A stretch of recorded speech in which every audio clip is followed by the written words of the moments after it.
Jadi alumni ITB baru kali ini dalam perhelatan pilkada yang begitu luar biasa memberikan support dukungan kepada saya. Sebenarnya di dalam calon nomor 1, 2, 3 itu juga semuanya ada alumni ITB-nya. Tapi saya bersyukur hari ini hampir semua angkatan ada dan mereka memberikan dukungan yang luar biasa. Bahkan juga teman-teman dari UI juga hadir untuk itu. Jadi saya terima kasih atas dukungan ini. Mas, tadi kan yang menarik disampaikan sama Mas Pram, kalau bisa ada rumah, di bawahnya ada co-working space, bawahnya ada sekolah. Nah itu sebenarnya konsepnya untuk di daerah mana dan targetnya bisa selesai di satu periodenya Mas? Jadi yang pertama, problem utama di Jakarta itu kan masalah pembebasan lahan. Belajar dari pengalaman di JIS, Kampung Bayam dan sebagainya, pembebasan lahan itu mulai dari tahun 92, baru selesai di 2013 zaman Pak Jokowi. Jadi belajar dari itu maka kita bisa gunakan, manfaatkan misalnya kantor kecamatan, sekolah, kemudian juga kantor kelurahan, bahkan puskesmas. Kita buat kemudian kita naikkan ke atas lantai 1, 2, 3, 4 misalnya. Puskesmas betul-betul digunakan untuk puskesmas dan puskesmasnya malah lebih bagus pasti. Baru kemudian di lantai 5, 6 katakanlah untuk co-working space buat anak muda berkreasi, baru di atasnya untuk hunian. Dan hunian tentunya prioritas paling utama adalah warga yang membutuhkan, bukan kelas menengah ke atas tapi menengah ke bawah. Nah itu target bisa selesai di satu periode Mas? Kalau bangun gedung kan sebenarnya sangat mudah dan bisa cepat. Yang problem selalu di Jakarta adalah pembebasan lahan. Dengan makin susahnya lahan, maka harus ada inovasi. Dan kalau saya, tidak hanya pasar, tetapi juga sekolah juga bisa. Bahkan sekolah akan menjadi lebih baik kalau misalnya di bawah sekolah tetap dimanfaatkan, yang co-working space di lantai 45 dan seterusnya untuk hunian. Bisa di mana aja, karena hampir semua daerah di Jakarta kan punya kecamatan, punya puskesmas. Puskesmas juga ada 44 lebih. Di kantor kelurahan bahkan sekarang ini juga sudah ada puskesmas ya.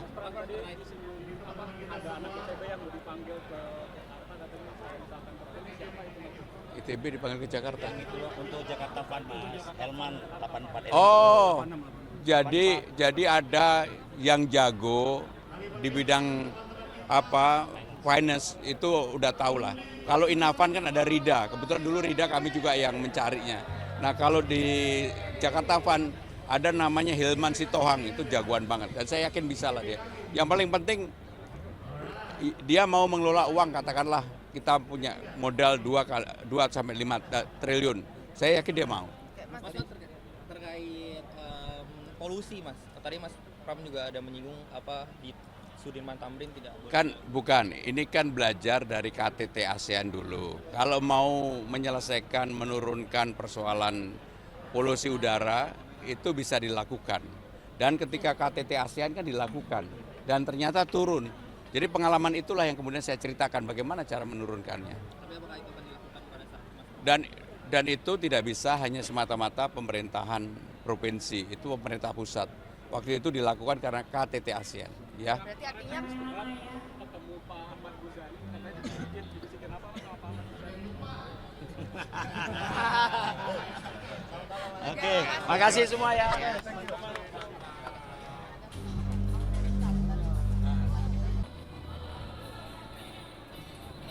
Jadi alumni ITB baru kali ini dalam perhelatan pilkada yang begitu luar biasa memberikan support dukungan kepada saya. Sebenarnya di dalam calon nomor 1, 2, 3 itu juga semuanya ada alumni ITB-nya. Tapi saya bersyukur hari ini hampir semua angkatan ada dan mereka memberikan dukungan yang luar biasa. Bahkan juga teman-teman dari UI juga hadir untuk itu. Jadi saya terima kasih atas dukungan ini.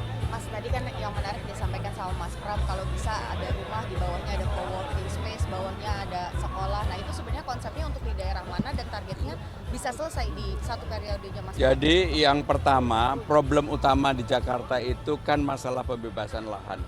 Belajar dari pengalaman di JIS, Kampung Bayam dan sebagainya, pembebasan lahan itu mulai dari tahun 92, baru selesai di 2013 zaman Pak Jokowi. Jadi belajar dari itu maka kita bisa gunakan, manfaatkan misalnya kantor kecamatan, sekolah, kemudian juga kantor kelurahan, bahkan puskesmas. Kita buat kemudian kita naikkan ke atas lantai 1, 2, 3, 4 misalnya. Puskesmas betul-betul digunakan untuk puskesmas dan puskesmasnya malah lebih bagus pasti. Baru kemudian di lantai 5-6 katakanlah untuk co-working space buat anak muda berkreasi, baru di atasnya untuk hunian. Dan hunian tentunya prioritas paling utama adalah warga yang membutuhkan, bukan kelas menengah ke atas tapi menengah ke bawah. Nah itu target bisa selesai di satu periode mas. Kalau bangun gedung kan sebenarnya sangat mudah dan bisa cepat. Yang problem selalu di Jakarta adalah pembebasan lahan. Dengan makin susahnya lahan, maka harus ada inovasi. Dan kalau saya, tidak hanya pasar, tetapi juga sekolah juga bisa.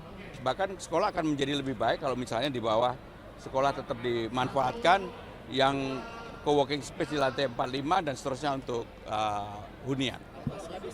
Bisa di mana aja, karena hampir semua daerah di Jakarta kan punya kecamatan, punya puskesmas. Puskesmas juga ada 44 lebih. Di kantor kelurahan bahkan sekarang ini juga sudah ada puskesmas ya. Ada anak ITB yang mau dipanggil ke Jakarta katanya misalkan terkait siapa itu? ITB dipanggil ke Jakarta. Untuk Jakarta Fund Mas, Helman 84 Oh, jadi ada yang jago di bidang finance itu udah tahu lah. Kalau Inavan kan ada Rida, kebetulan dulu Rida kami juga yang mencarinya. Nah kalau di Jakarta Fund ada namanya Hilman Sitohang, itu jagoan banget dan saya yakin bisa lah dia. Yang paling penting dia mau mengelola uang, katakanlah kita punya modal 2 sampai 5 triliun. Saya yakin dia mau.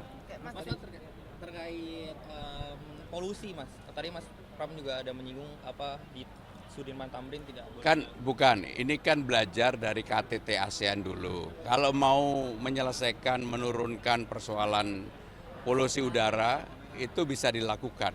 Dan ketika KTT ASEAN kan dilakukan, dan ternyata turun. Jadi pengalaman itulah yang kemudian saya ceritakan bagaimana cara menurunkannya. Tapi apakah itu akan dilakukan pada saat Mas? Dan itu tidak bisa hanya semata-mata pemerintahan provinsi, itu pemerintah pusat. Waktu itu dilakukan karena KTT ASEAN, ya. Berarti artinya Ketemu Pak Ahmad Muzani katanya dibisikin apa sama Pak Ahmad Muzani? Oke. Makasih semua ya.